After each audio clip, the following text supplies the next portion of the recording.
Welcome and thank you for coming on this snowy, bizarre, and uncertain day. So we had, / maybe have, a sold out event of 120 participants. We knew that there would be some attrition because of the poor weather, but congratulate yourself on a job well done of arriving here safely to support all of these finalists.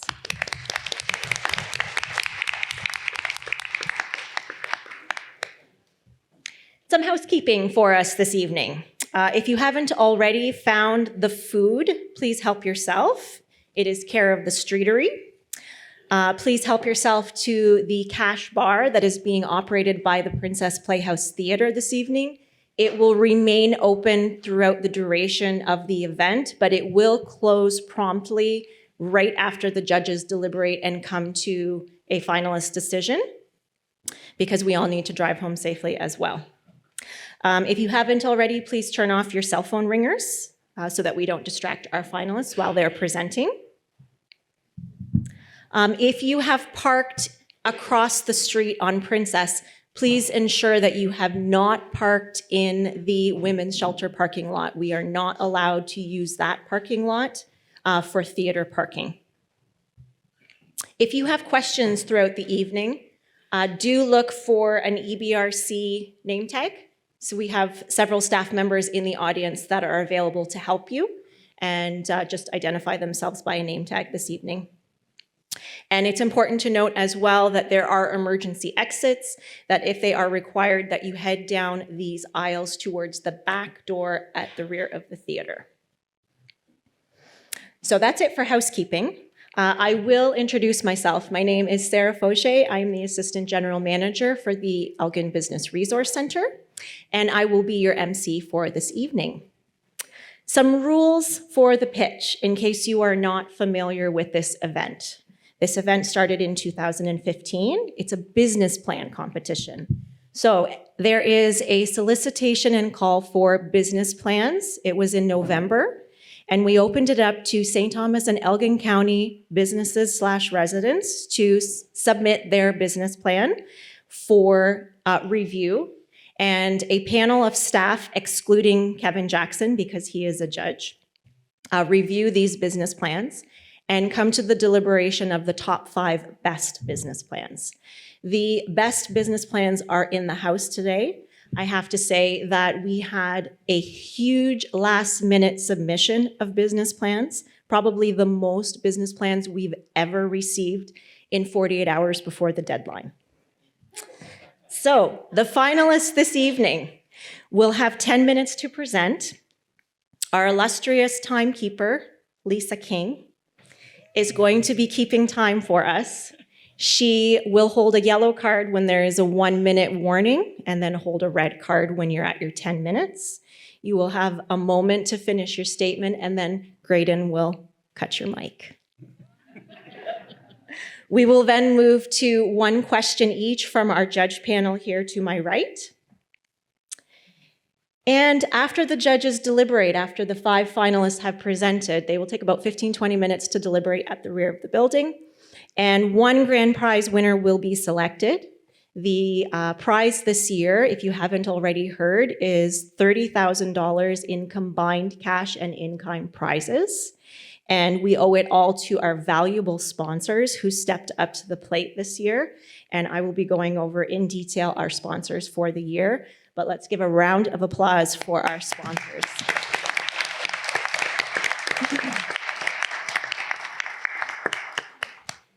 One additional note is that the 4 runners-up will not leave empty-handed. Not only will they have a fabulous business plan and a wonderful exposure through participating in this event, they will also leave with $250 cash in hand to celebrate and go out for a great dinner with your friend or your family member or your spouse. So let's go to the judges. To my right, we have Kevin Jackson.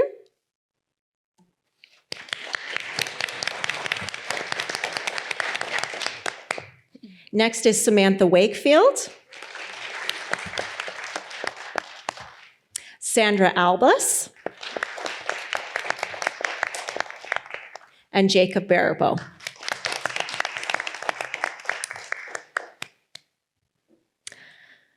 and introducing our finalists. Our finalists are presented in alphabetical order, and they will also be presenting this evening in alphabetical order. So first for our presentation will be Blue Groves Farms by Victoria Spencer, followed by Capsoft Brewing, Fran Dunseith, Dogs on 3, Tanya Buttinger, Harbour Cheesecake, Christy G, and Raw for Pets, Tom Skippen.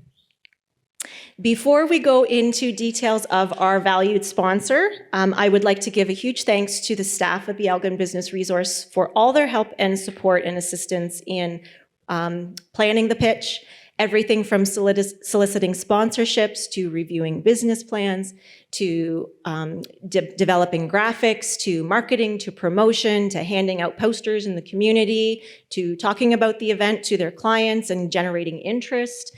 And of course, all the hard work today that we had to put in to actually make this happen. So thank you to the staff.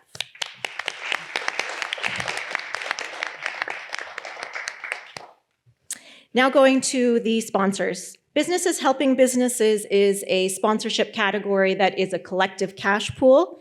It is for any amount that can be collectively inputted and grow. It's for any amount under $300 that was submitted by Businesses Helping Businesses. And we would like to thank our sponsors, Durkee's Limited in Elmer, Workforce Planning and Development Board, and Wildflowers Farm.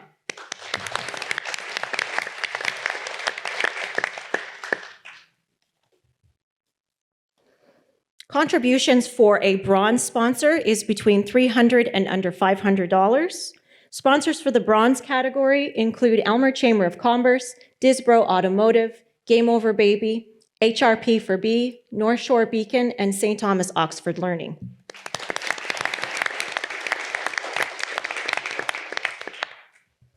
These silver sponsors are contributions between $500 and just under $1,000. We would like to thank Black Cat Concepts, Brywood Farmers Market, Butter Me Up Soap Company, Doug Terry Homes, Libro Credit Union, RD Casul Professional Corporation, Royal Containers, Rush Creek Wines, Salis Mutual, Scotiabank, Simply Pure Water, St. Thomas and Area Chamber of Commerce, Western Ontario Community Futures, and Sophie, Western Ontario Wardens Caucus. Thank you.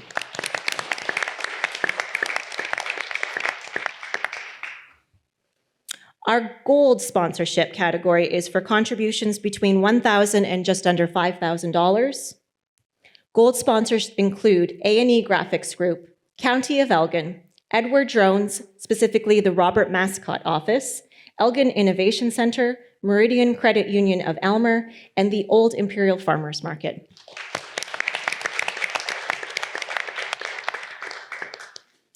Last but not least, contributions of over $5,000 for our platinum level sponsors include the Elgin Business Resource Centre, Established Media, Kindred Credit Union, Reading Designs, and myFM.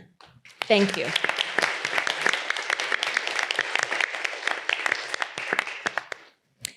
And that's enough of me talking. Let's get to what you're here for, and that's for our finalists. I would like to formally introduce Victoria Spencer from Blue Groves Farms. Good evening, everyone. Welcome, and hello, judges. I am Victoria Spencer, and I am co-owner of Blue Groves Farms, and we are located in Eagle, which is in West Elgin.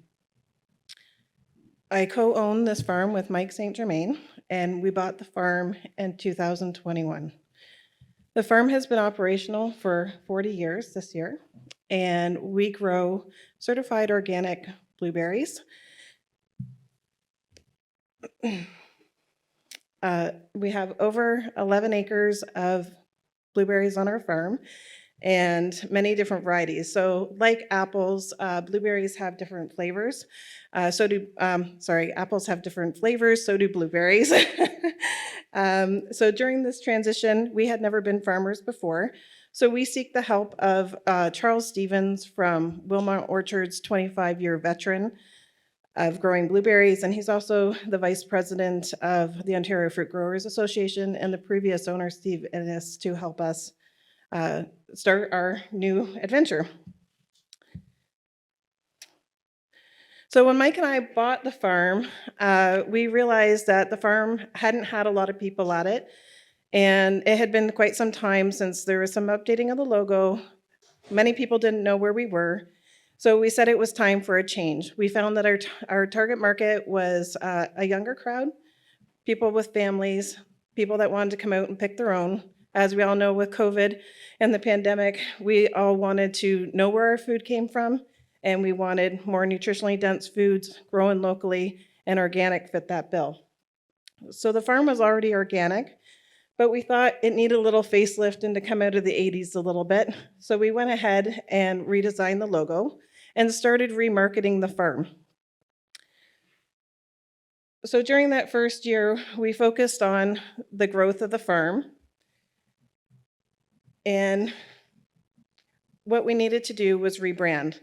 So we asked Elgin Incentives to support us in redoing the farm. So on the top slide, you see that our farm was a little older. It had the old farm stand feel that you could come up and pick your berries. It didn't really feel welcoming. So we decided to switch it up, use our Elgin Incentive grant to make a more friendly environment, a little more Joanna Gaines looking, where we could sell some ice cream, pre-picked berries, and you could come for you-pick with your family. We also decided that what we needed on the farm was a bakery. And what we did was we went to the Starter Plus program and we had asked for funding for bakery equipment so we could add that to the farm as well. We were successful in that pitch and also added our own organic bakery that focuses on blueberry products, but many other products as well. So our growth in the first 2 years, we focused on you-pick. So you can come to our farm and pick your berries. We started to collaborate with grocery stores and landed contracts with Metro, Sobeys, and Walmart, and offered our half-pint organic, certified organic blueberries. So we pack and sort those on the farm, and we send them out to those distributors, giving our berries to people across Ontario. We also offered more pre-picked berries on the farm, so you didn't have to come and pick them. We also found that growing these blueberries, we had no idea we were going to be dealing with about 90,000 pounds of blueberries at one time. With that comes a little bit of waste, and so we had about 400 pounds a day to deal with of berries that looked kind of not so great, but still tasted pretty awesome. So we got into making blueberry juice. We improved the current recipe that we had. We started to make more blueberry syrup. A whole bunch of jam. I think my first batch of jam, I said, oh, let's make 100 cases. And all my customers came out and proved me wrong and said, yeah, you're going to sell those in 2 weeks. So I ran out of blueberry jam. I ran out of blueberry syrup. And then the juice became high demand. And I knew I was onto something really good. We also extended the season by using what we had on our farm, which we have organic raspberries and organic blackberries. So we started to add those to the mix in the later of the season. The thing with blueberries is that they only are available in the month of July and August and sometimes September. So I only have a 6-week window to get my product out the door. If I would like to extend these seasons, I need to look at freezing or preserving these berries in a different way in order to offer them to our community. The other way we use the seconds is that we put them into our baked goods. So we specialized in making blueberry pie. And let me tell you, someone says it's as easy as pie. It's not so easy. My first pie wasn't so great, but with the help of and support of the Starter Plus program, Tara was great in supporting me in this adventure, and I just kept making pies until I got that right. So during our first 2 years, we did a lot of collaborating with other businesses. Like I said before, we collaborated with Sobeys, Metro, and Walmart to offer our pint berries. We also got involved with Organics on the Move, Common Ground, and Brenier Farms to offer our pint berries through their local distribution. We offered our product to local businesses so they could help expand their product line. So we worked with Big Dog Hot Sauce, Natterjack's Brewery, Harbour Cheesecake, Icebox, and Brenier Farms and their baking category. We also decided that it was time, after 40 years of just being on the farm, to make it out to our own Horton Market here in St. Thomas. The customers proved that they were looking for this, and it became a draw for the market in the 6 weeks that we were there, and we would sell out in the first hour that we were at the market. So I started bringing my jam and my syrup and my juice to there to fill in that gap. When I started to get a little more popular, and Erin McDowell, who is a famous pastry chef that has her own show, caught on to what we were with at the farm, and she was one of my mentors to learn how to make pies. She featured me on her Instagram, which had 1 million views in the first 24 hours. So CBC went ahead and picked us up and featured our farm. And after this aired, I had people lining up at the farm for U-Pick, and it went down the road and cleared us out of stock in a matter of a few days. So we knew we were on to something even better.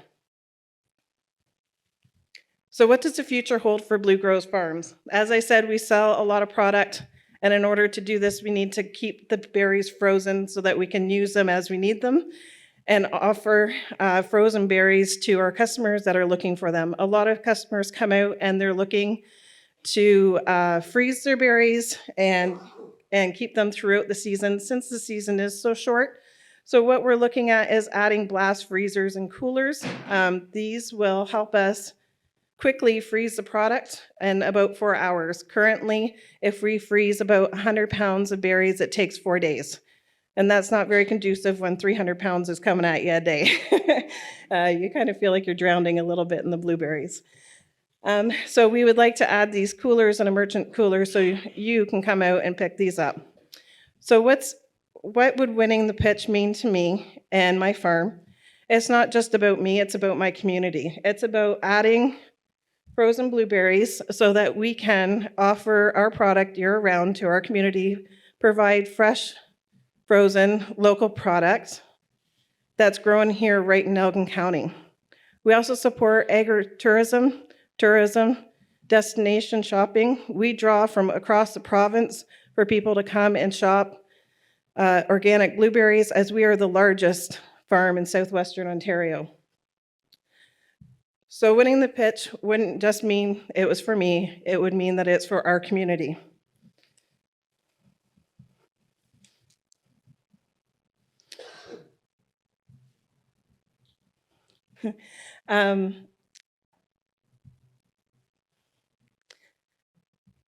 So with that, thank you. For the categories that we are looking to grow, we grew our product category by 50%, our bakery by 160%, and our pre-pick category by another 70%.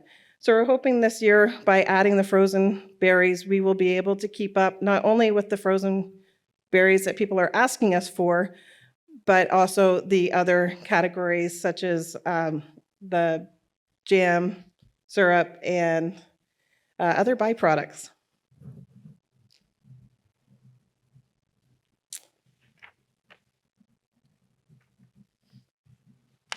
And other than that, we will see you in July for picking your own blueberries.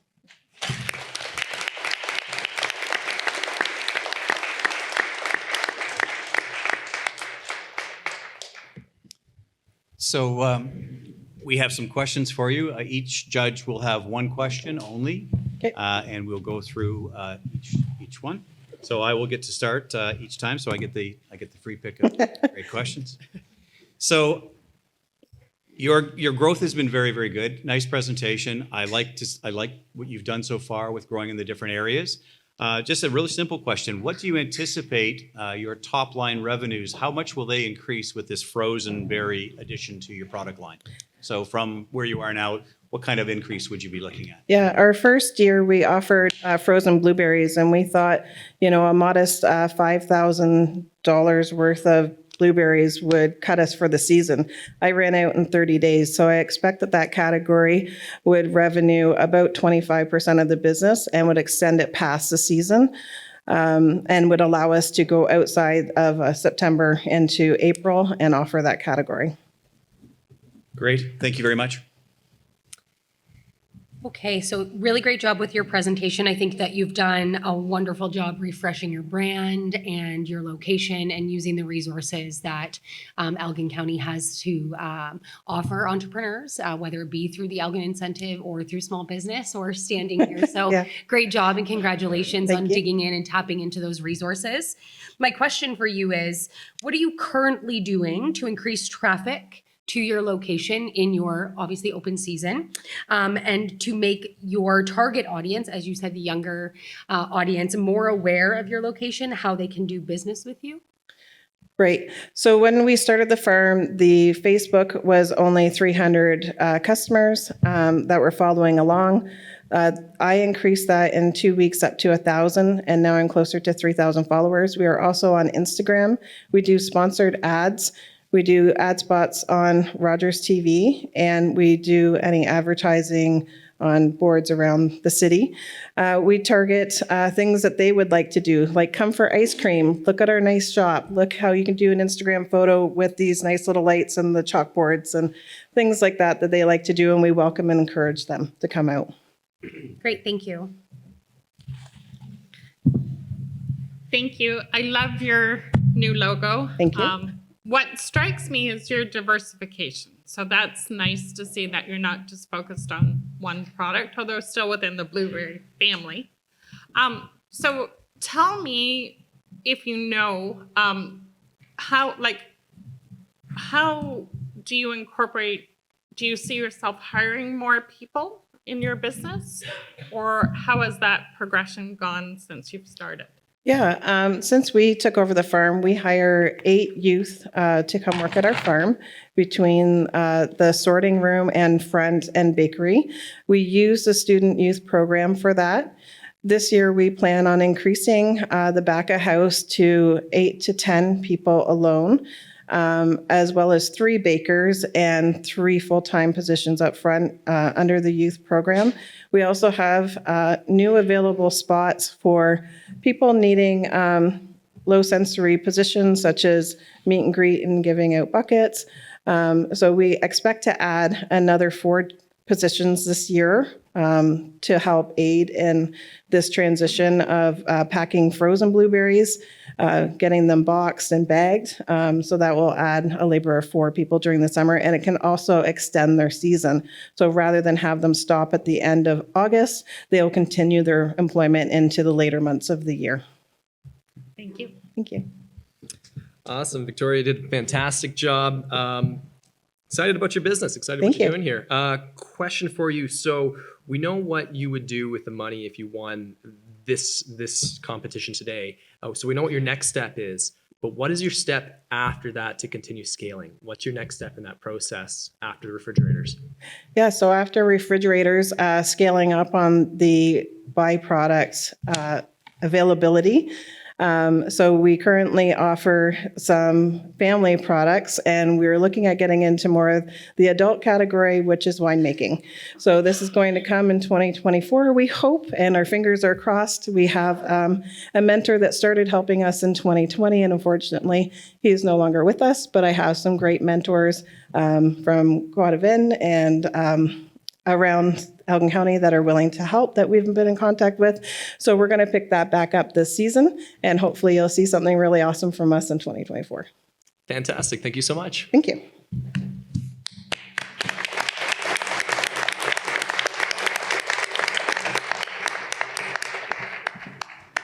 Thank you, Victoria. Our next presentation is Caps Off Brewing Company with Fran Dunseith.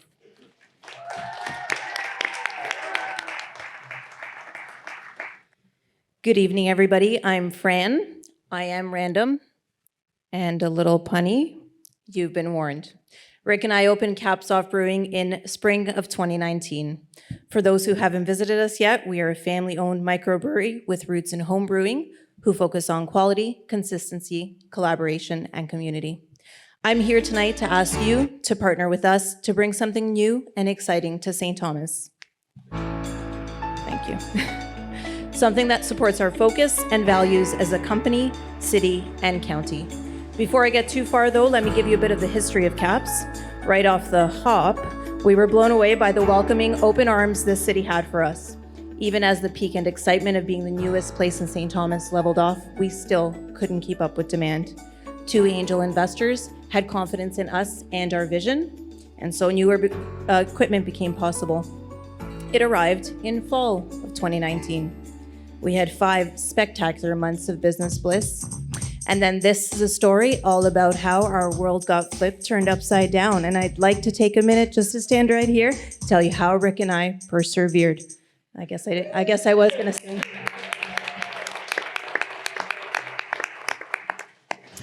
The next couple of years were challenging. We had to pivot, but our tenacity kept us in the black. We even had to obtain larger storage vessels as we still couldn't keep up with demand. Before purchasing these vessels, we paid back our investors in order to avoid over-leveraging. What is next for CAPS? A move and expansion projected for fall 2023. Moving sooner was definitely tempting. As those of you who have been to CAPS know, we have long outgrown our space. One of our strengths has been seeing that we needed to make the change, but setting appropriate and realistic goals, which aided us in maintaining a healthy cash flow, thus resulting in consistent, sustainable, and organic growth. We worked countless hours and recognized the need for work-life balance, and aimed toward this by asking one of our part-time employees to take on a full-time role. Though year-over-year sales have increased, a bigger space is inescapable as we are bursting at the seams and would stay stagnant if we remained here. Customers are being turned away because we simply don't have space for them. We have reached max capacity with every inch of our 1,500 square feet being utilized. We are ready to fill 10,000 glorious square feet with people, plants, laughter, and equipment. In year 1 of this expansion, we anticipate a significant increase in sales revenue, and in year 2, more conservative incremental growth. Viably supporting this expansion has had sufficient R&D, and there are several ways that we will substantiate it. Currently, customers are coming in and they're seeking a full meal, and then we disappoint them and tell them we just have snacks. But not for long. We are thrilled to have partnered with a very successful local chef to operate a restaurant within our building. This strategic alliance ensures that CAPS will reap the benefits of amazing in-house meals without running a kitchen. The My Main Street market research showed that people want more food places in the downtown area. Being downtown is an advantage that some of our nearby competitors in St. Thomas and Elgin County just don't have. Our menu will be new and innovative while still remaining within the spending capabilities of our target market, which is those aged 19 to 50. It's no secret that expenses are rising. A good portion of our target market, however, are generally established in their careers and therefore have more expendable income. One of our weaknesses may be that we aren't able to cater to those younger half of the target market. So they are often looking for a place they can eat, drink, and be entertained. Having a full restaurant and regular events at our establishment will mitigate this. We've kept our prices fair in order to help make a night at CAPS Off affordable and accessible. Our supply costs have increased, but we have kept prices stable and maintained a healthy bottom line by being conservative in other areas of spending, managing our inventory, and staying on top of accounts receivable, to name a few.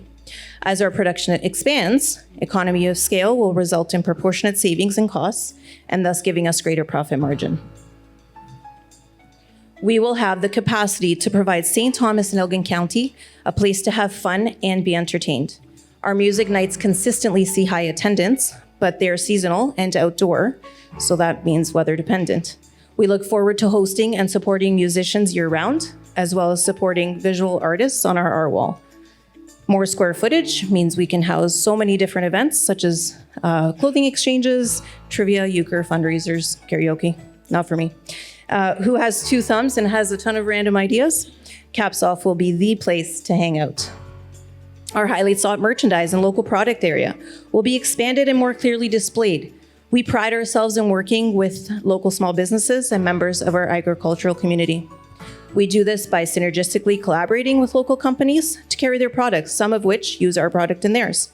We purchase produce and adjuncts from local farmers, further cultivating this relationship with farmers and contributing to the sustainability of our planet with a closed-loop economy by providing spent grain to farmers to feed to their livestock. Our spent hops are used by a local soap maker. Other eco-friendly actions that we put into practice are reusing and refilling glass growlers, and using a highly effective production process which conserves water. All these initiatives significantly minimize our carbon footprint. Sustainability is so important to us that we bring that mindset off-site with our solar-powered kegerator. Events like last year's summer Harvest Fest, the Mural Fest, and other beer fests we've attended. The impending move will multiply production capacity tenfold. A new canning line will improve the efficiency of our canning process, and this results in a boost in can inventory and more inventory for the direct channel of distribution to our customers, as well as indirect channel to bottle shops and grocery stores. We have kept the number of our licensees low because we didn't want to overpromise. Bumping up production will allow us to serve these 7, as well as other establishments in St. Thomas and Elgin County that are waiting to carry our product. Customers who love the atmosphere of Caps but don't or can't drink beer will be able to enjoy a glass of wine or spirits, which will open up a new demographic of customers. We'll continue to carry Ontario-made pop and kombucha as non-alcoholic and family-friendly options. We will serve guest taps from other breweries in our tap room. The brewing industry is unlike most in that it is more co-opetition than competition. Each brewery has their own unique environment and often brews different style of beers, which attracts different people. Many have made touring craft breweries a hobby, which gives us an advantage of being part of the tourism industry, and that means the opportunity to consistently see new customers. Several of these new customers have become loyal, repeat customers who feel at home in our environment because it is comfortable and familiar, a place where almost everybody knows their name. In 2019, we introduced our Hang Your Hat Mug Club membership with 30 spots, which by demand increased to 50 in year 2. Since its inception, the club has had a wait list, so moving forward, limited additional spots will be made available. We also have a very successful run club, our newly added knit club, as well as a podcast discussion club. We believe in inclusivity and aspire for CAPS to be a place where people come and they feel welcome and valued. To add to our accessibility, some of our members are learning ASL. Our space is a place where old friends reminisce and new ones meet, where birthdays are celebrated. Our new event space can mean weddings will be celebrated there. We want a space where companies come to gather to celebrate their employees because employees are to be celebrated. We are honored to contribute to the economic impact of our city. Currently, including Rick and I, we have 3 full-time employees and 4 part-time. Upon moving, we will initially double this staff, which does not include the restaurant, which will create an additional 3 full-time positions and 9 part-time. We project that this amount of employees will need to increase with rapidity. Positive work culture fundamentally benefits our society as a whole. Being impactful community partners is an essential value for CAPS.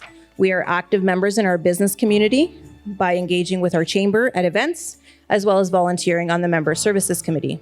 We put our values into action by supporting many service clubs, charities, and recently sponsoring a basketball team.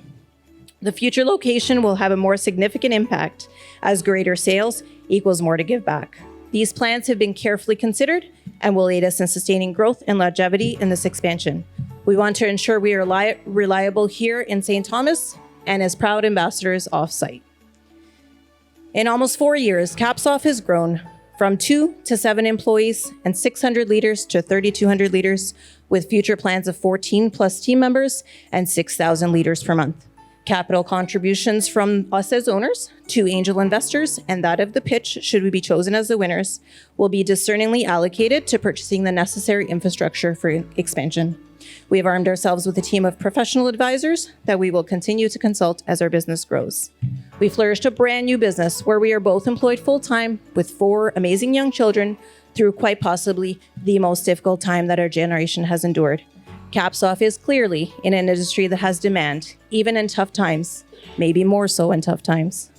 Get excited with us and our loyal community as we embark on this next stage. Good luck to the other amazing finalists. Thank you for your time.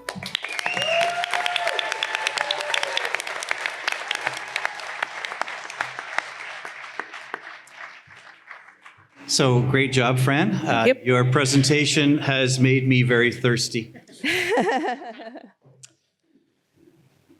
I really like what you're doing. I like what you've done so far. You've grown very quickly in 4 years. It's an amazing story. My concern for you, or my question / concern for you is, you're looking at increasing your indirect distribution channels. You're looking at the restaurant aspect. You're looking at a move. You're looking at going to an additional 10,000 or to 10,000 square feet. Do you think you have the capacity to do all of these things without imploding? Absolutely. The reason for that is the financial projections that we have. We actually have kept fairly modest, and it was very substantial. The fact that we aren't, so we will be able to have that restaurant. We're not running the kitchen. We have, like I said, a very successful local chef doing that. I couldn't take running a restaurant on as well as what we're already doing. Because we have a really good team behind us already, I think that's going to assist in that. And we honestly are very often very full. Our space is small, absolutely. But we constantly have people like peeking their head in and leaving, and or like coming, the tourists especially, that will come in and be like, do you have food? No, okay, well, I guess I'll have one beer, because they want to try the product. They take stuff to go, but they want more.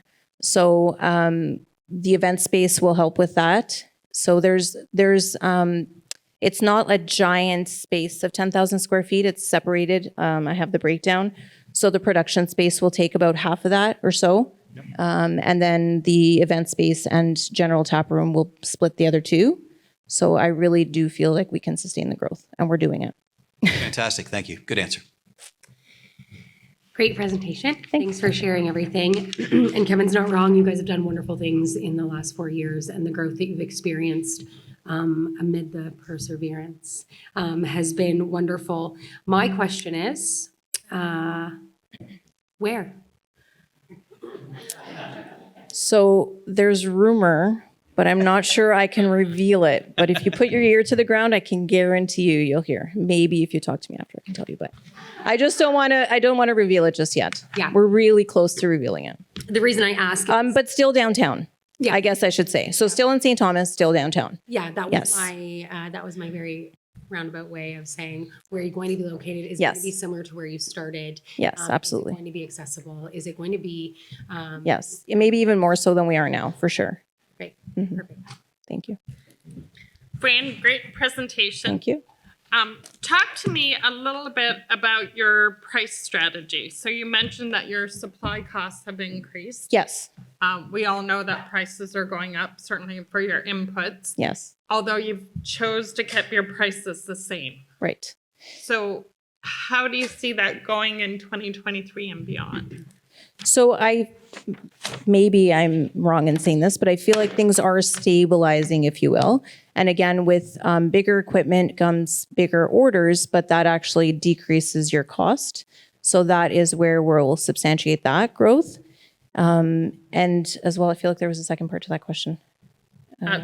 Just Keeping prices the same. Yeah. Yeah. And there was other things like, that equipment that we purchased, we were able to pay off and pay down. So we don't have that expense anymore. So we figured so of course, when you open a business, it's to make money so that you have a career and, leave a legacy for your children and all that cliche stuff.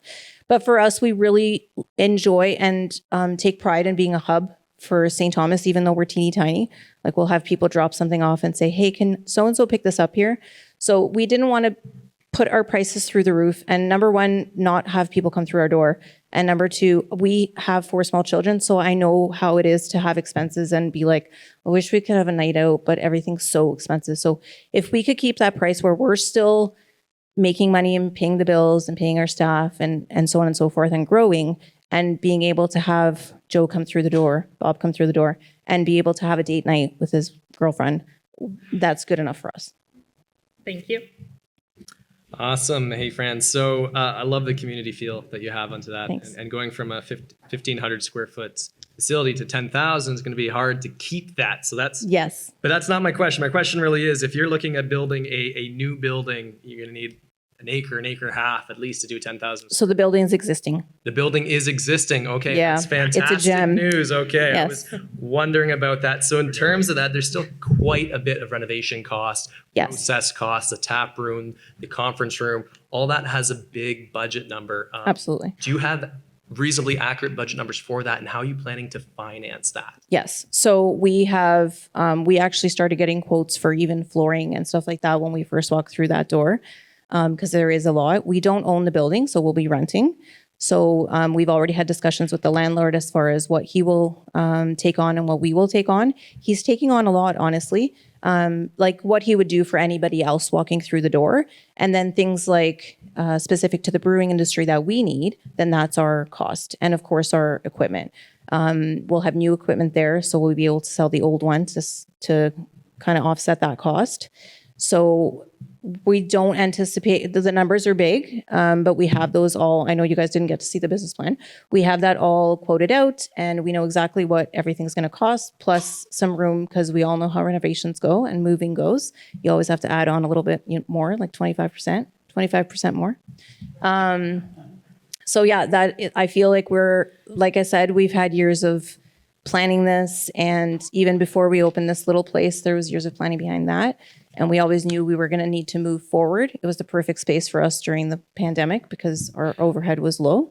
But yeah, like I said, with the event space and all that, I'm confident that that community feel will stay and we'll be able to afford it. Very good. Yeah. Thank you so much. Great. Thank you.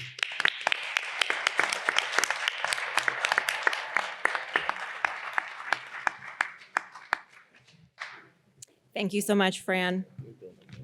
I'd like to welcome to the stage Tanya Buttinger to present for Dogs on 3.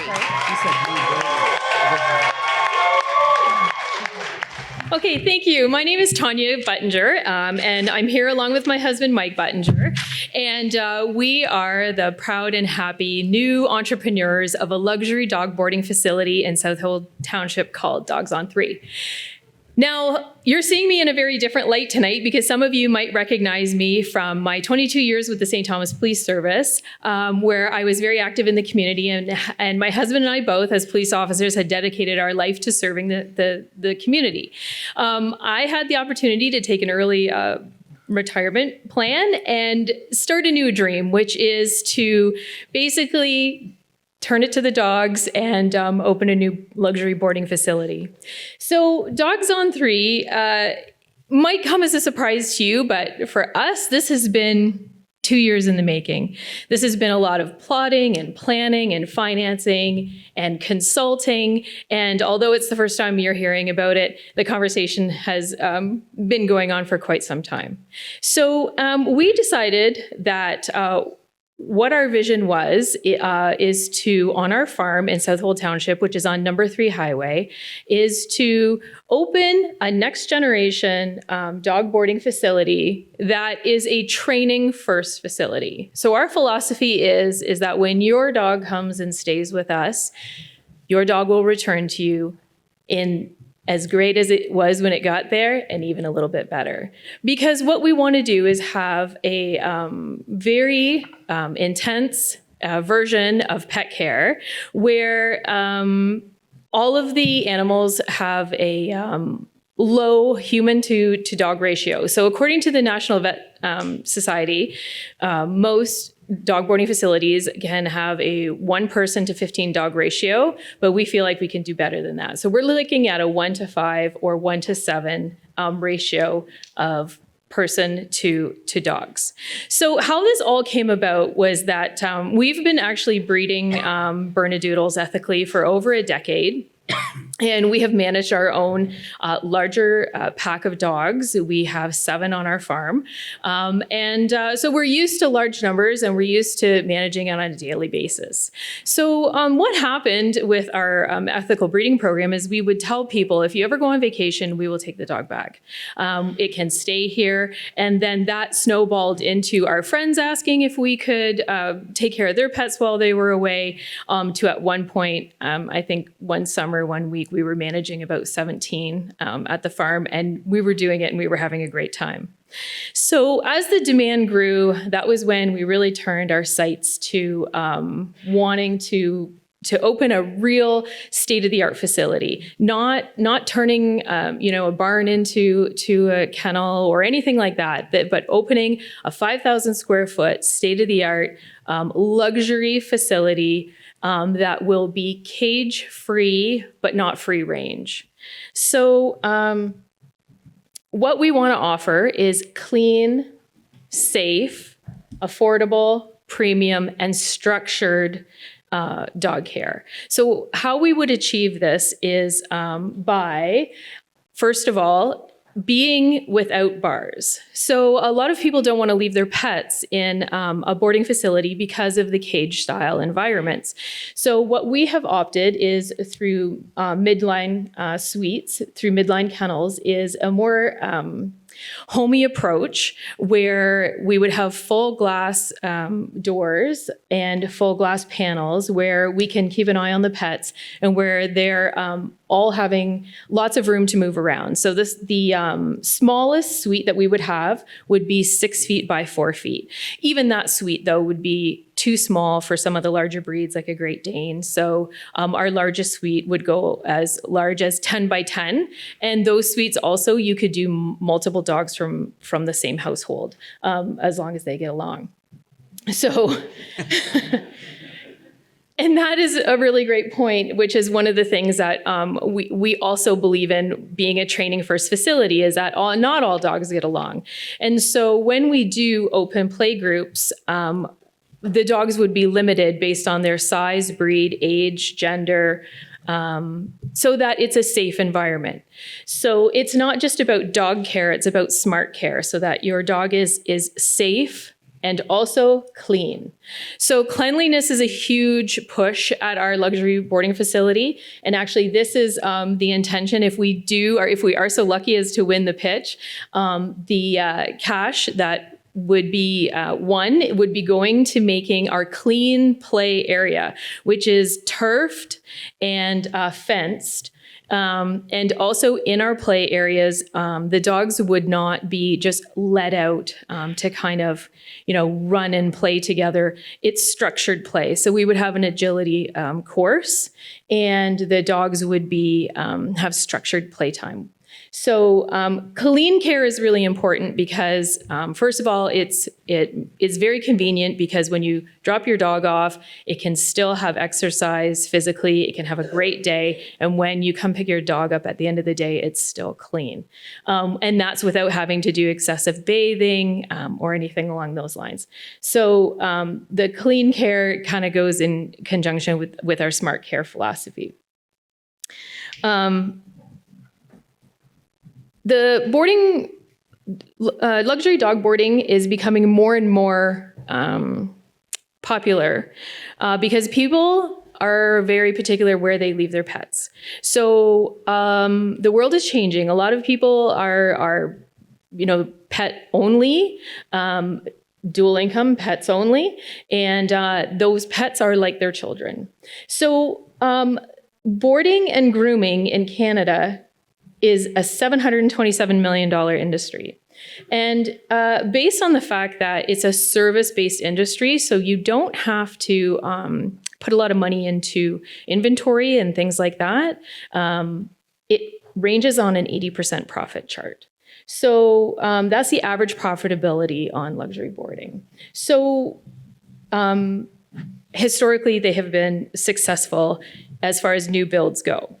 And that is one of the things that makes me a little bit different of a contestant here than anyone else is that I am a new build. My business is not open yet. And I am basically selling you a vision. I am selling you a vision that doesn't exist yet.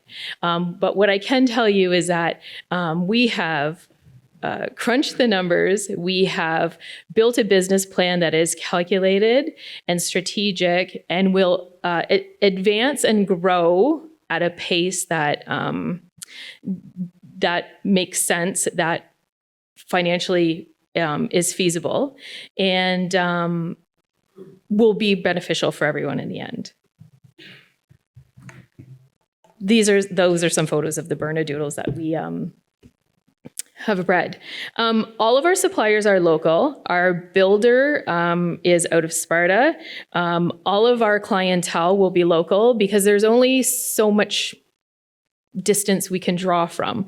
There's a threshold of how far people will drive to bring their pets to daycare or for boarding. So, and we look forward to that because we want to build a relationship with the clients that we have. So we want to know that we want to get to know the dogs that come in our care, and we want those dogs to be repeat clientele. So we want to make a plan for each dog. So if, we want to know what their health issues are, we want to know what their habits are like, so that we can offer the best care possible. So we will have a plan for every dog. So for example, if you have a dog and it has toast and tea at 3:00 every day, we'll make a plan for that. And we'll make sure that need can be met. The 5,000 square foot building that we have begun, the dirt has been dug, and we are in the midst of building it right now, is environmentally friendly, and we've gone with an insulated concrete forming design, which is best for the employees and for the dogs.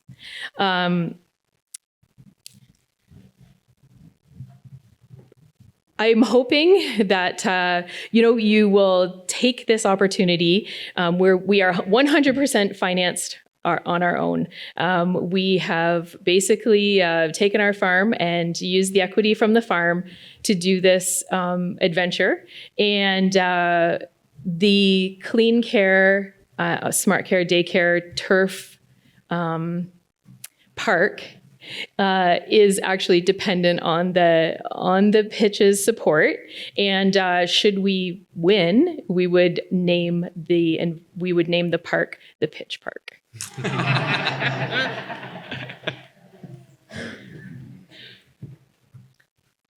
That's everything. Thank you.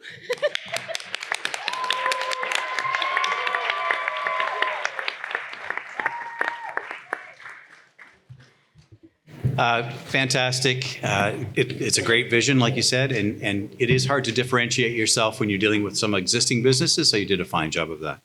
One of the things that I was really happy to see, obviously you've done your homework well, is that you have looked at the NAICS codes to see what revenue is like in this industry.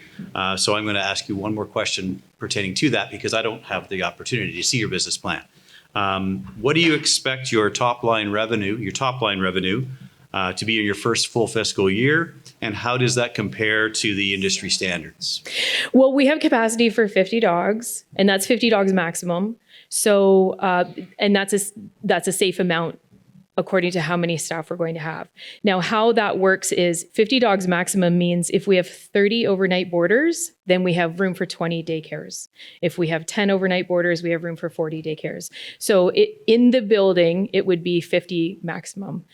So based on our price chart that it's $40 a night for boarding and daycare is $25, it would fluctuate. The bottom line would always fluctuate, and there would also be blackout time. So for example, like March break would be, I think it would be safe to say we would be fully booked with boarders. So we would have to black out the daycare. So we wouldn't be able to offer that in that moment. Okay. Great, thank you very much.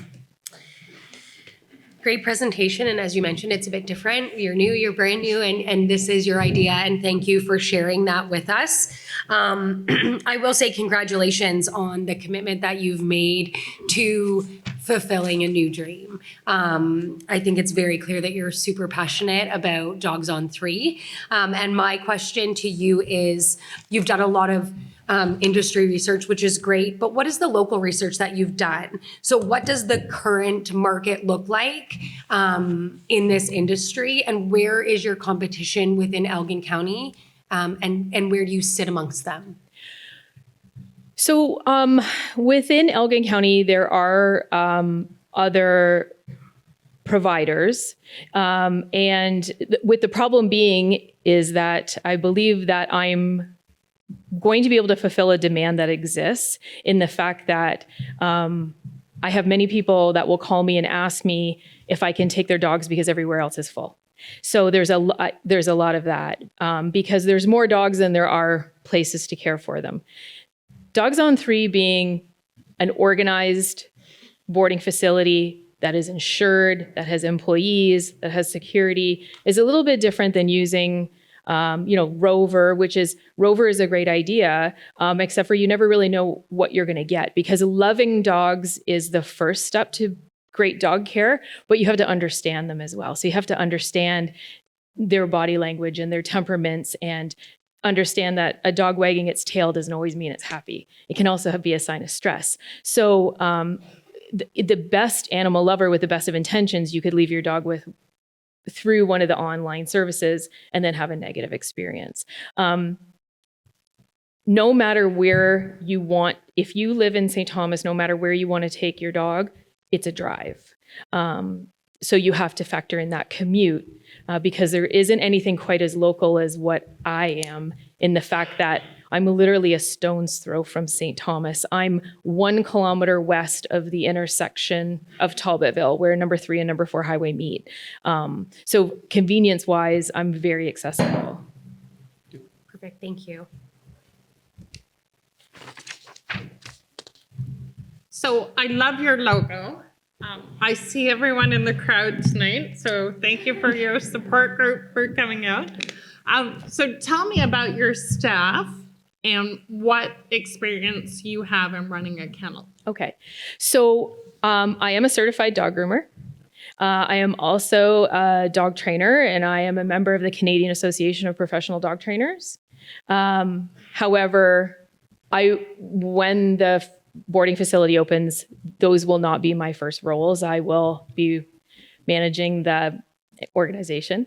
So once again, because we're still a vision and we're still growing, we have interested staff. We have not been able to actually give a job offer because the completion date of our construction just keeps changing a little bit every day because my whole life is weather permitting right now. So we have the right people in the right places. We have people who want to be kennel attendants that are taking animal first aid. We have a vet tech consultant. I have a veterinary consultant. I have a behaviorist consultant. I have an animal chiropractor consultant.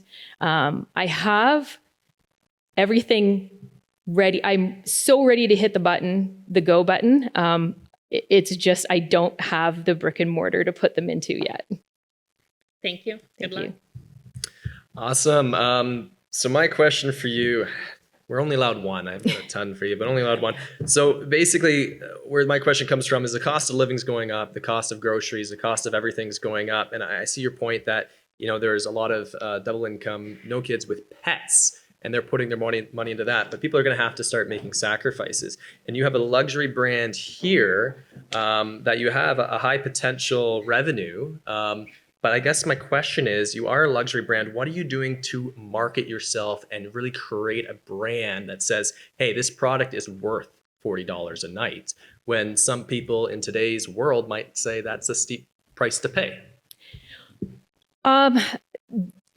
That's another question. That question is great. It's just hard for me to explain how beautiful the inside of our luxury boarding facility is going to be, and how intensive the care is going to be, and how much we believe in safety for your pet over everything else, and behavior and training. So, like the suites that we have opted to go with. Many people like a cage-free environment. And I am going to say from firsthand experience, after managing 17 dogs at once, that boundaries are beautiful and boundaries are safe. And although cage-free, you don't want your dog in the little crate, I understand that. But in order for the dog to feel relaxed and safe, it needs some privacy and it needs some space.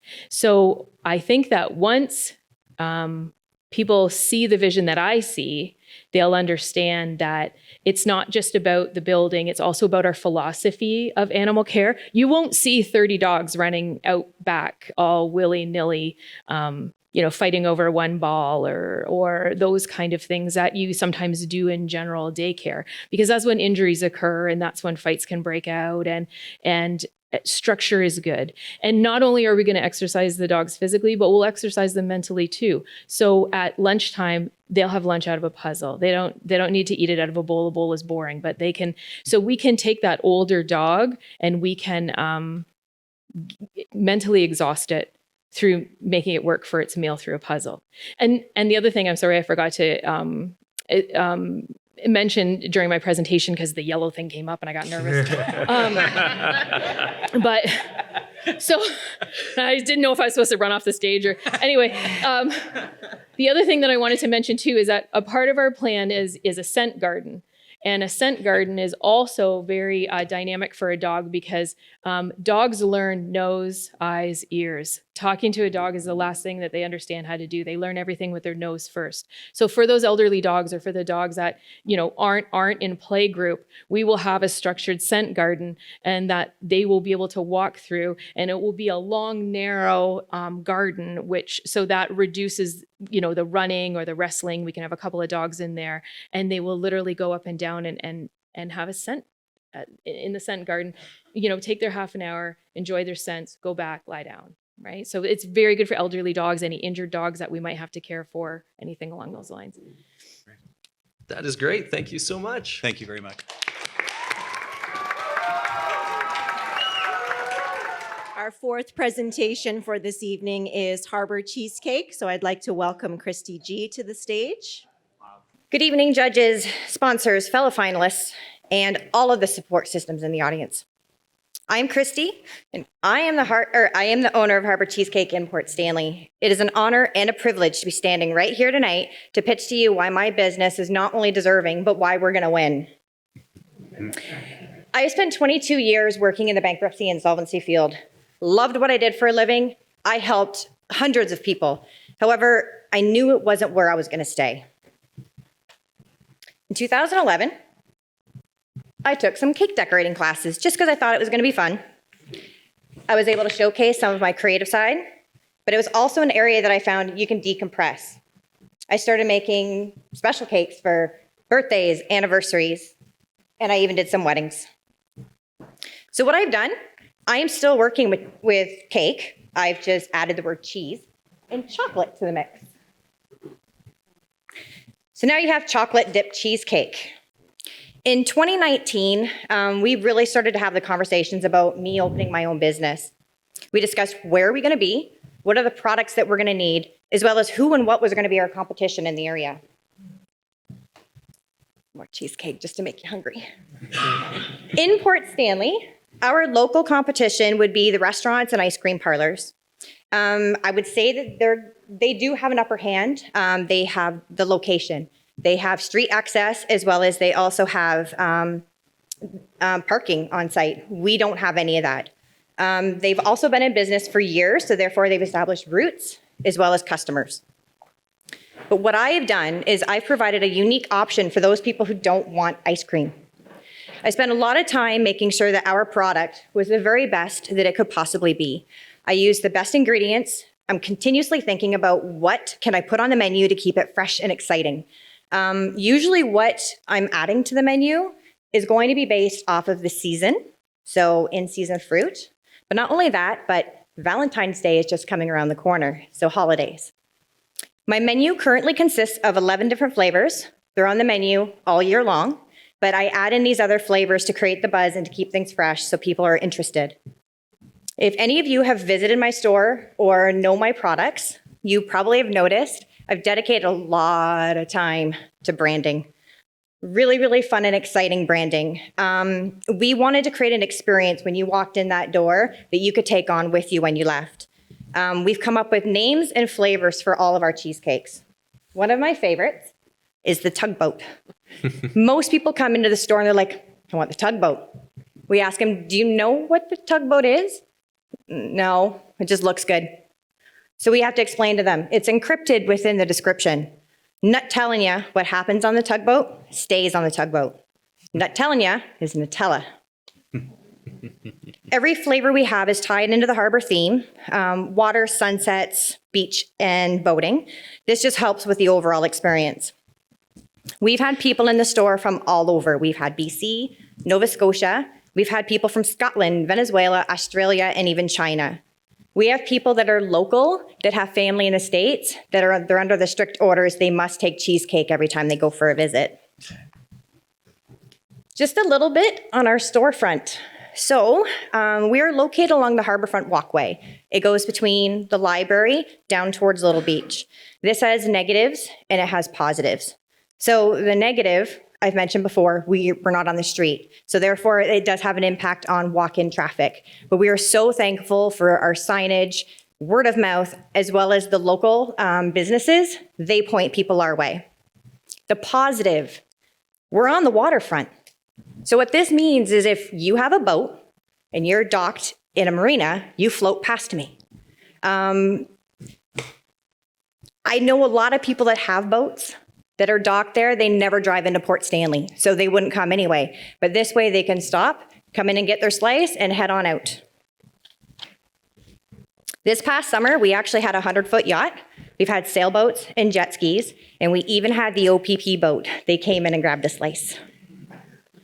Shortly after we opened the doors this past May, we purchased this utility trailer. We had it wrapped by a local business, as well as we had local photographer do the photos, and that's what you see here on the trailer.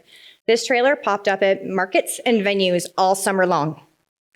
The venues that we did out of town, we didn't look for them. They contacted us and invited us. We're actually invited back every year as long as we want to go. The benefit of the trailer is it's a rolling billboard. So it's no additional advertising for us. It's right there. It's going along with us anyway.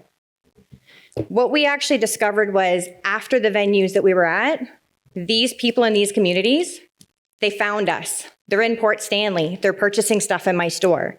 Means they could be purchasing stuff in other stores in Port Stanley. So one of our plans is with this trailer, it does pre-packaged items. So we have to package and seal everything that goes into this trailer, and we sell it from this trailer. So the problem with that is it's all pre-packaged. We're not giving the experience. So what we're gonna do is we're gonna purchase a larger trailer. That trailer is gonna allow us to do larger venues, as well as everything's gonna be made so that it's fresh on scene.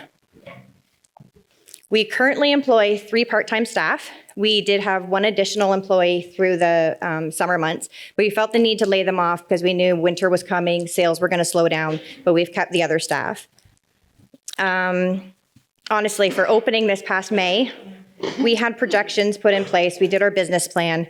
We knew what we thought we were gonna be able to do by the end of 2022. We weren't only realistic, but we actually exceeded what our expectations were. We're currently running about a 50% profit margin. We've sold over 12,000 slices. And all of the equipment that we purchased for the store was purchased in December prior to opening, and it was paid outright. So we had no overhead costs going into our business.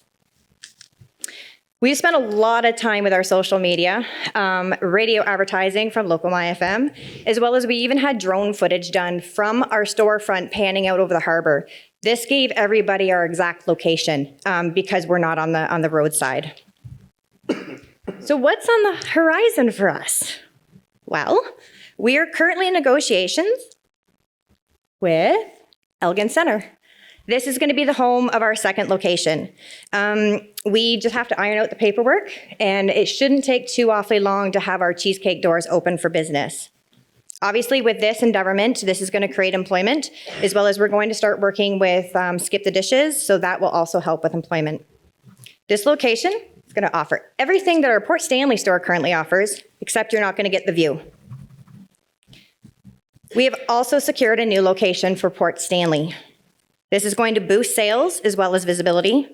As I said before, I love where we are in Port Stanley. We have the waterfront access, but we have 0 street access.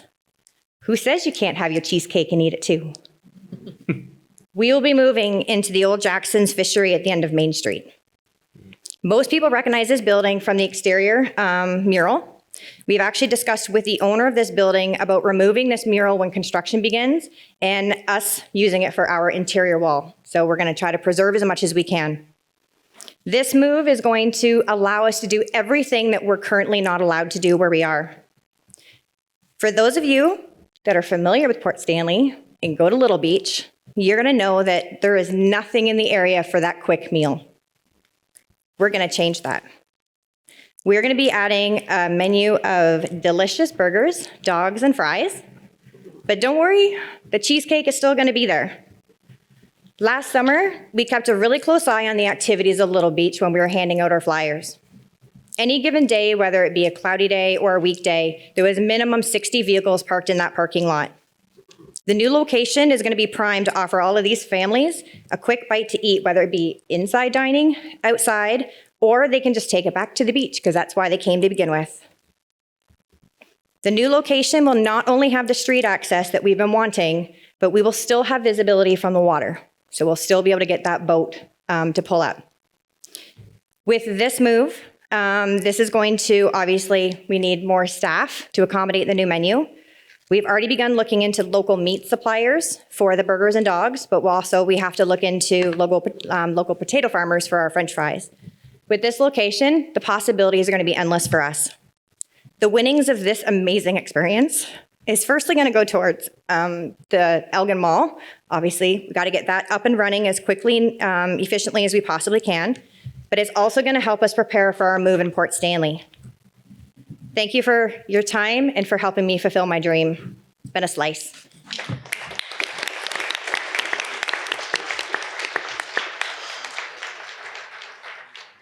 Great job.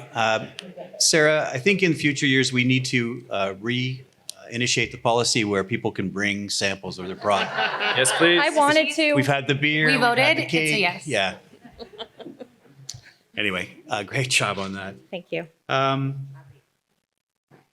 You have some very ambitious plans, which is great. All entrepreneurs have very ambitious plans, and that's great. However, the question I would have is when you're going into the Elgin Center, the Elgin Mall, is that location also going to serve burgers, dogs, and fries? No. Or is that simply the cheesecake? Just Okay. cheesecake. Then the other part of the question is restaurants are very, very volatile. It's hard. It's hard business. Very hard to sustain. Everybody's always looking for the next new thing, and it's hard to stay the next new thing, which you're trying to do. How are you going to combat in Port Stanley with that location, the new location in Jackson's, which I think is a great move, the burgers, dogs, and fries, and the cheesecake in what is an extremely seasonal market? Well, we know it's seasonal. We figured that out in a hurry. We knew that going into it. The cheesecake has totally carried us. Like I said, with the holidays, that's huge. Christmas, we were slammed. We offered platters for special occasions, which we will continue to do. Everybody's looking for dessert. That, I think, is really going to help with sustaining it over the winter. But in Port Stanley, everything closes up, but Port Stanley is growing huge. More families are moving into the community, and they're looking for places that are open so they can go have that quick meal. It's still, people are walking. Obviously this year it's been a little bit different because the weather's been like spot on. But being in the area my entire life, there's still people down there. They will come. And honestly, after Labor Day weekend, I didn't recognize anybody coming into the store anymore. And everyone that I talked to, I'm like, you live here? They're like, oh, yeah, we just live up on Hill Street. It's like, yeah, I haven't recognized, you've never been in, have you? And they said, oh, no, we don't come down here in the summer. So it's going to be the community that's going to help us. And we've already got a very good name out for ourselves. We've already sold over 12,000 slices at the end of December. People are coming to us.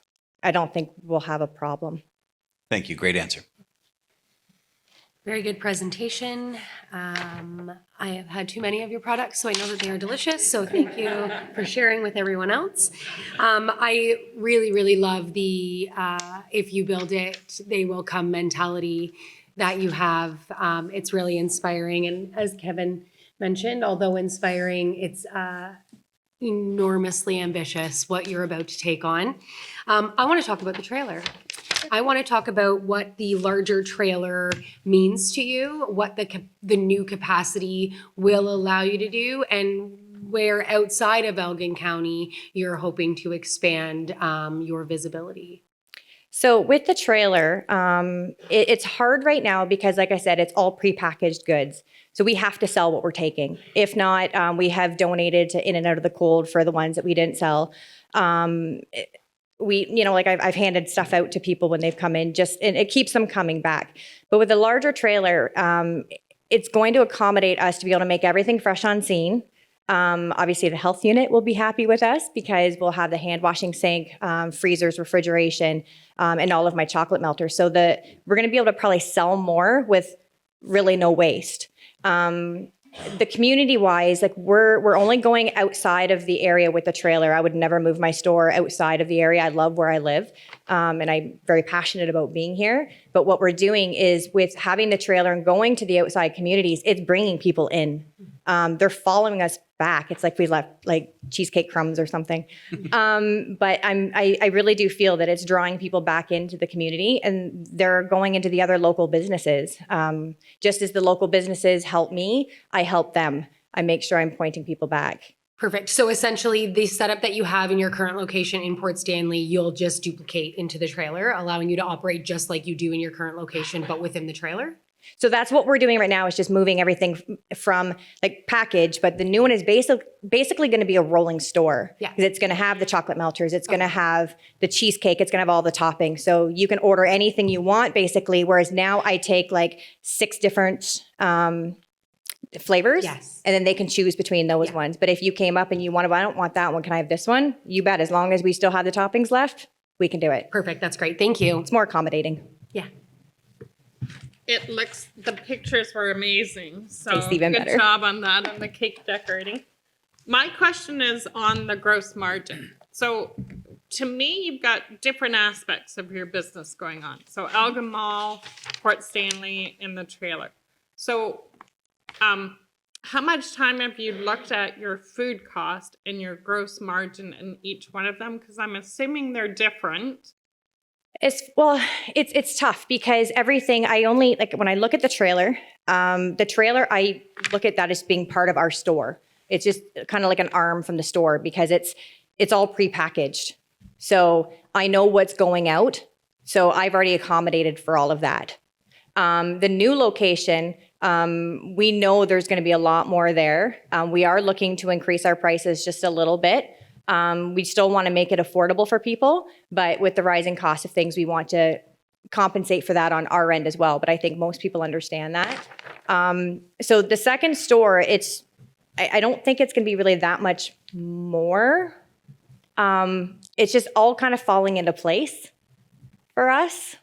Like I said, the trailer, it's just an extension of the store at this point. It's just as if we had the 8th day. And does it change when you make your trailer serving fresh?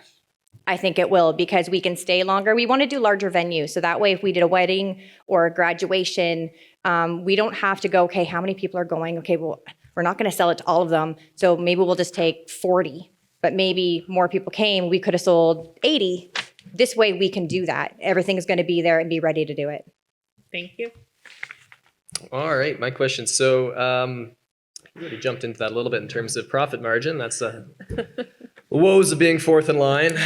Questions get stolen. So my question, I guess, is going to be more about your capital raising. So I understand that I imagine for the trailer, the capital raising, some of the plan might be perhaps winning this award, this competition. But then for the Elgin Center and the Jackson Fish Center location, there's going to be tenant fit-up costs. There's going to be equipment costs to scale up the business. Well, the one thing is we're moving our store, so we're going to be able to take everything with us. As far as the cheesecake, we've already been pricing out everything for like the fryers, the grills, and all that kind of stuff. We've already got quotes and everything on that. So then that capital cost, you financing that yourself, or do you have that financing already lined up? We know an angel investor. You have an angel investor in place. Okay. Yes. And are you giving up equity for that, or how's that working? A little, yes. Cool. Okay. So we've had conversations with them.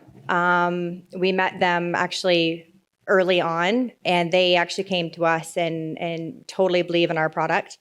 Had them in our speed dial on the off chance we ever wanted to grow, and we have reached out to them, and they stand behind us. So That's fantastic. Great. Okay. Great job. Great job. Thank you very much.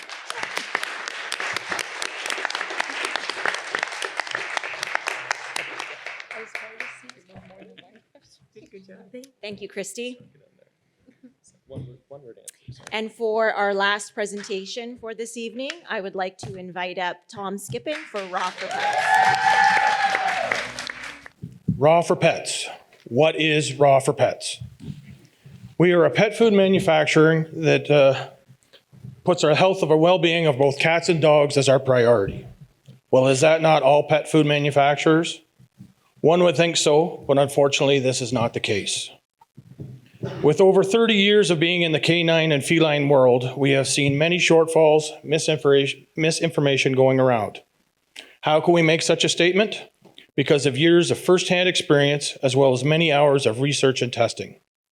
Raw for Pets is not only owned and ran by my wife, Roxanne, a certified holistic pet nutritionalist, but she also prides herself in being a mentor to others and ambassador to both the canine and feline families. Raw for Pets started out of the basement in Roxanne's house in 2008 and soon had its own line of food along with several other labels. Roxanne sold the processing plant in 2017, planning to only run the store. Due to the new owners not keeping the quality Roxanne had set up, she started a new processing plant in 2019. By 2021, additional stores had started requesting our food, and 2022, we moved to a new facility in St. Thomas. We have been preparing for additional growth in 2023. Learning from previous experience, we're going to sell our product through Raw specialty stores. This helps to ensure your pets are getting the correct products, giving them the longest, healthiest life possible. Raw for Pets is a one-of-a-kind pet food business, offering only top-line products paired with extensive knowledge and experience in both the raw diets and animal health. Raw for Pets has clinical holistic pet nutritionists on staff who are sought after for consultation by several pet rescue facilities, as well as veterinarians on a regular basis. These services are also available to all the stores that carry our product. Marbles was taken in by a local pet rescue 7 years ago. After 8 months of trying, the vet said there was nothing more that could be done. Roxanne was contacted for a solution. After 6 weeks of Raw Pets diet and supplements, Marbles had a new lease on life and has not looked back. Even our cat owners are seeing big changes.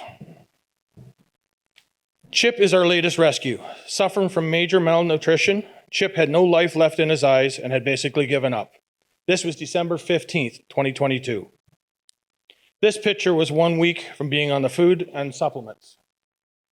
And the picture on the right was taken January 15th, 1 month later. Go Chip.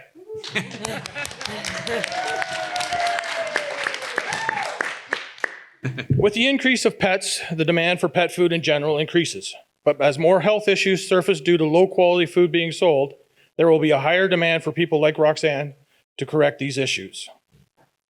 People over the years have been told that the raw is dangerous to your dog's health.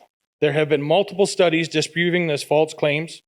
Unfortunately, most people are not aware of this and rely on pet food stores and local vets for advice. There is no nutritionalist requirements to sell pet food. As for vets, it's best said in the forever dog. Like most medical students, veterinarian students are not taught extensive nutrition in their education. But wait, you say, my dog is on kibble and is very healthy with no issues. This is Molly. She grew up on kibble, seemed healthy, active, and no apparent issues. But after switching her to raw, her color changed and had more twinkle in her eyes in just a couple of weeks. The general assumption is that raw food is all fancy and expensive. I think I could speak to most of the pet parents who have not investigated raw food. The idea seems like a luxury rather than a necessity. Is raw expensive? Not what you're expecting, is it? This breakdown is down using the Royal Canine prices and the recommended amounts versus the RFP chicken beef, which is our most common blend. These savings do not include the reduced veterinarian visits, better dental hygiene, reduced inflammation in joints, shinier coat, and of course, the sparkle in their eyes. There was a 5-year study done by a team of Belgian researchers that found that good raw diet will extend the life of your dog. They also found that it will help your dog maintain a healthy weight, and it is noted that fewer dental problems, and improved mobility in older dogs. They also found that it reduced chances of developing allergies and improved stamina plus energy. Now, I don't want to see you going to try to feed your spouses our raw diet. Why raw for pets? First thing that comes to mind is Roxanne. Her knowledge alone is second to none. Roxanne has taken her wealth of knowledge and over the years have produced multiple food options, treat supplements that are outstanding. True, who is half of our True Dat pair, is 9.5 years old in this picture. Dad is 2. We find that 75% of the people, when asked, choose True as our pup. Our short-term goals are to triple our profits by January 2024, to improve the flow of our current plant, and to introduce our natural raw diet line in qualified stores offering demo days at these locations. Our long-term goals are to start a marketing campaign across Ontario to introduce the RFP Puppy Lounge and to sponsor youth sporting teams. Heck, with our 13 grandchildren, we might be able to supply a few of the players as well. All our suppliers are local human consumption grade facilities. Over the years, we have built a strong partnership with several local meat suppliers and work with them to ensure production needs can be met. Once 3-phase is up and running, our production capacity will significantly increase. We're planning on a 10% growth in the first quarter and increasing to a 30% growth by the end of the fourth quarter. We currently have 13 distributors and 12 stores that sell our product and are just in discussions with multiple more potential locations. How do these changes affect Elgin County? As production increases, we will need to increase the number of production staff as well as additional drivers. Going forward, we are starting an apprenticeship program to have a team of nutritionalists to address the increase in pet health issues. Also a team to go to special events, which will include one of our nutritionalists. Soon, we will need to hire office staff. With a large growing number of customers from other counties that drive in to pick up our product, while they are here, typically do additional shoppings at other stores. So why the pitch? Raw for Pets has been making large steps to implement changes in growth. For us to make the next phase of growth, we need to increase public awareness of who we are and what we offer. This is where we're going to introduce the RFP Puppy Lounge. In 2022, the Raw for Pets set up booths in several specialty events, as well as the International Plowing Match, with great results. After reviewing the pros and cons, we have come up with a great solution to help our name get out there, as well as to help everyone's pets at these events. That would be to design the RFP Puppy Lounge. It will be a large, temperature-controlled, custom-made trailer. Will be branded with our company name on website. The trailer will be used to go to special events, the Bring Your Pet Days, the International Plowing Match, as well as local communities. The RFP Puppy Lounge will give pets and their owners a place to get out of the elements, no matter what they are that day. It will be a safe place to have their pet evaluated or to get additional information on the benefits of a healthy diet. And of course, there will be treats available to be purchased. The RFP Puppy Lounge will give us high visual presence both at the events as well as in transit. The RF Puppy Lounge will be strategically parked in high visible areas when not at a special event, like a portable billboard. With estimates that the cost should cost a little under $20,000, but being done in stages will allow us to attend events while still upgrading and improving it. This will be a great investment and would love to win the pitch. We can even add the pitch logo. Hopefully I have tugged at your heartstrings enough to consider Raw for Pets, or else I'm gonna have to do a poop and scoop business in my spare time. Boy, I hope they all feel raw. Raw for Pets, because you want your pets to live the longest, healthiest life possible. True Dat and the cats.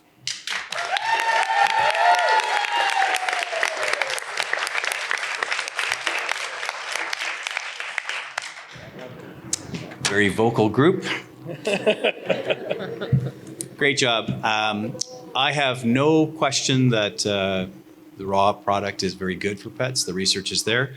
When it comes right down to the trailer, the RFP Puppy Lounge, so you're going to go out to different festivals and so on. Do all of these locations have a high dog traffic? So, if you're going to an event, the Rhubarb Festival, do they allow dogs? Are they, is there enough of that canine market at these fairs to make it profitable? So there's actually a lot of specialty events around that are specifically just for pets. Okay. So in there, they encourage everybody to bring their dogs. So some of the events we went to had typically 100 to 200 dogs physically there. We were at one location just outside London last year.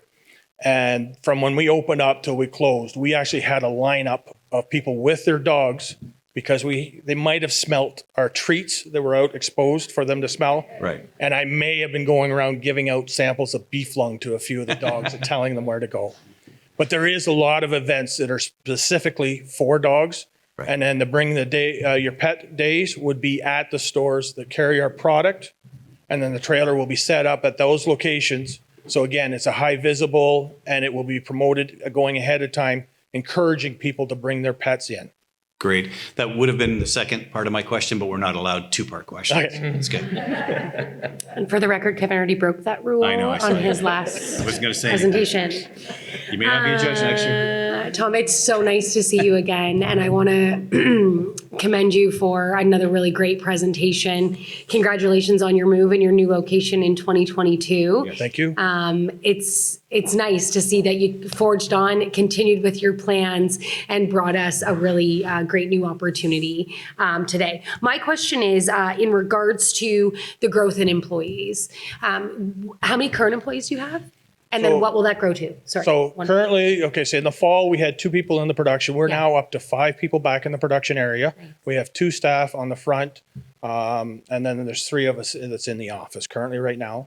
The last time when Roxanne went through this, she actually built the production up. I believe there was 18 employees in the production areas by the time that she sold it off.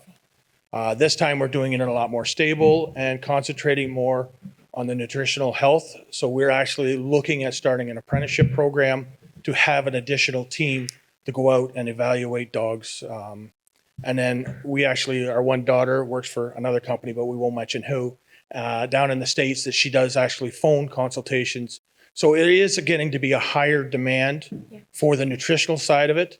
As far as starting a nutritionals team, this is something that I haven't heard of anybody doing it. Yeah. This is something new that we're attempting to grow it and build our name strongly on that aspect. Perfect. And so your new location in St. Thomas is? On Talbot Line, right beside the John Deere dealership. Yes, perfect. Thank you.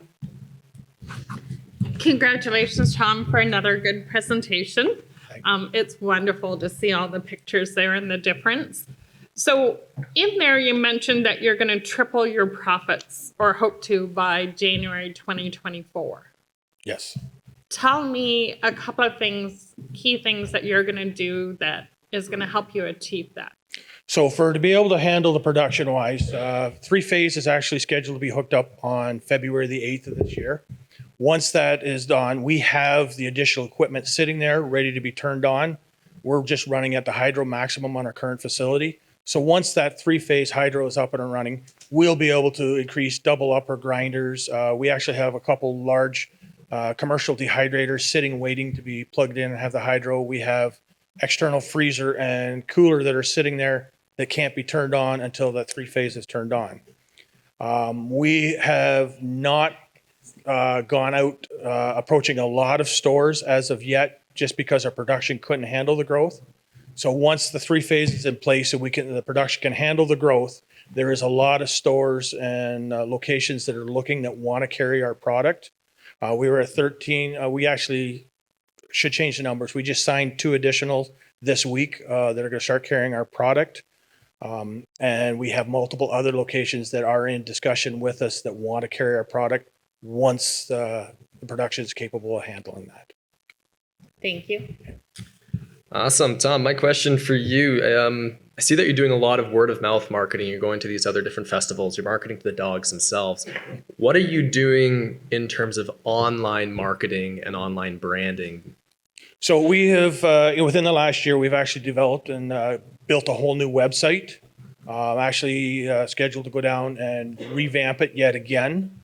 So then with that, we're going to include in some more of the Instagram, your Twitter and whatever those other programs are that are out there.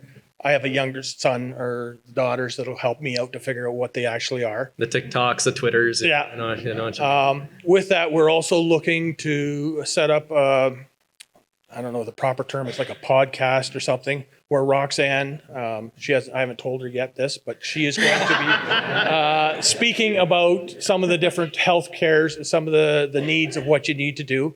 A lot of it's going to be education. Yes, we would love you to buy our product, but we also, our first and most goal is the pets themselves. So we have actually worked with mentoring on some places that are not local to us on actually how and what they need to do to feed their animals as well.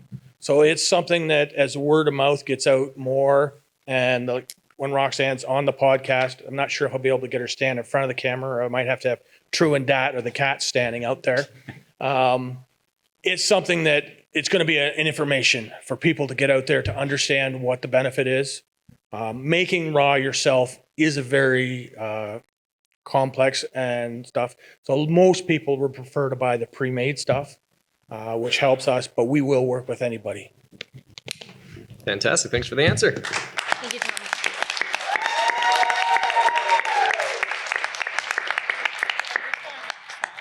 I just want to say thank you to all of our finalists for some fabulous presentations this evening. In my personal opinion, you all deserve to win. And I think it's anybody's game tonight.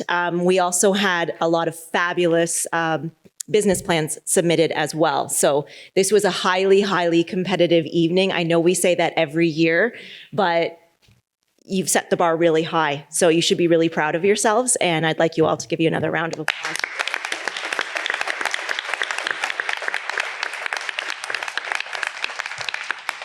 Now is the time to grab your last drink of the evening because the bar will be closing shortly. The judges will deliberate for about 15 minutes. So please be mindful of the time. Reconvene back here as soon as you possibly can. Thank you so much.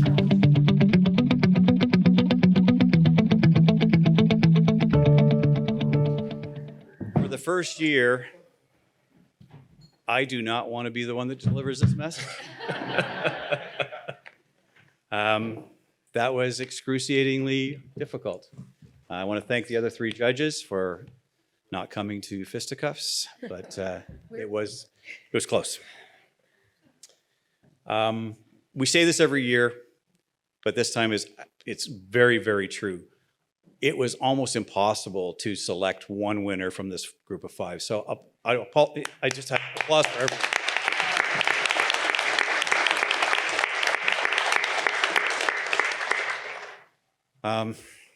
Yeah, excellent presentations, lots of thought, lots of good sound business ideas. The one thing I can say absolutely for sure is that every one of those five businesses that you just saw up here tonight will succeed and will benefit greatly from putting together a really profoundly good business plan and business presentation.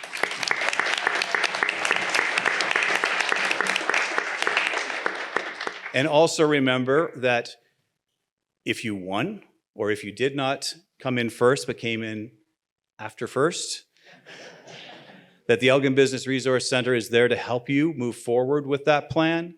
It's not a shop and drop. You don't just come and see us once, do the plan, do the presentation, and then we part ways. So please follow up with us so that we can help you take that really excellent business plan to fruition, because we need you to do that, because it's all about growing the economy in Elgin County, and that's what we need to do. So we need to do that. All right. Watch my back. Because I'm going to make 5 enemies really soon here. Or 4. Sorry. Yeah, nobody wins. How's that? It's a new thing. This was all just a joke. We don't have any money. Budget constraints. I'm sorry. All right. 2 more things. After the winner is announced, the winner will come up and get the silly-looking big check from us. I also have the cash portion of the over $30,000 in prize, the cash money portion already written up here for you. But the other 4 contestants, please stick around. I do have $250 cash for each one of you. And I want you to stick around for some photos. And I know myFM is here also. Hope they're still here. They want to do an interview as well with the winner. So I guess I have to announce it now. The winner of the 2023 The Pitch is Dogs on 3.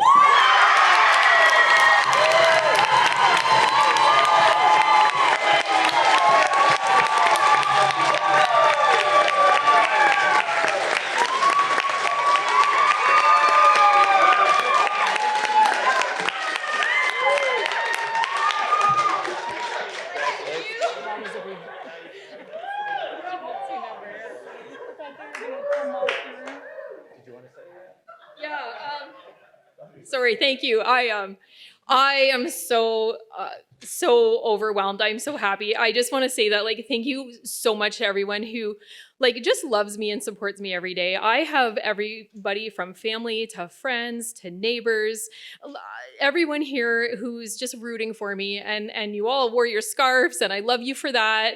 And I just feel so grateful right now in this moment.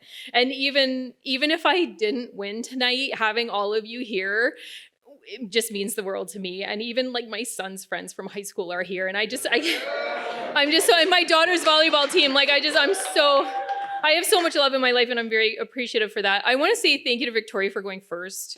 That's like, you took my worst fear and you made it yours and you rocked it. And thank you for that.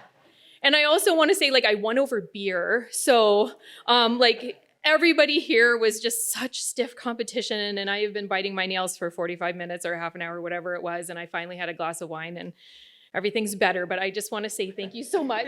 Thank you so much. I appreciate it.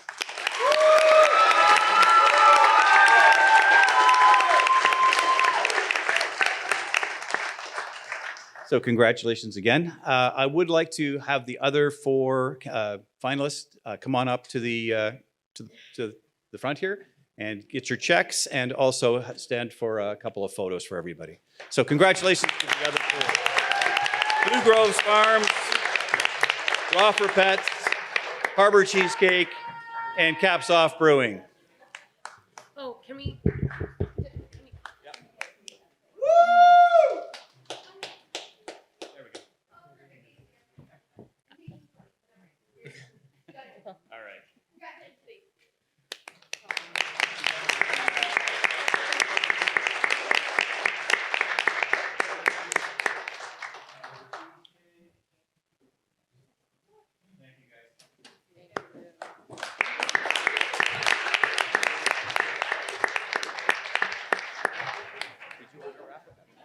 Oh, yes. Yes. So just one last thing. I want to thank the sponsors. I want to thank all the people that submitted business plans that didn't have an opportunity to present tonight, because there were many and they were all great.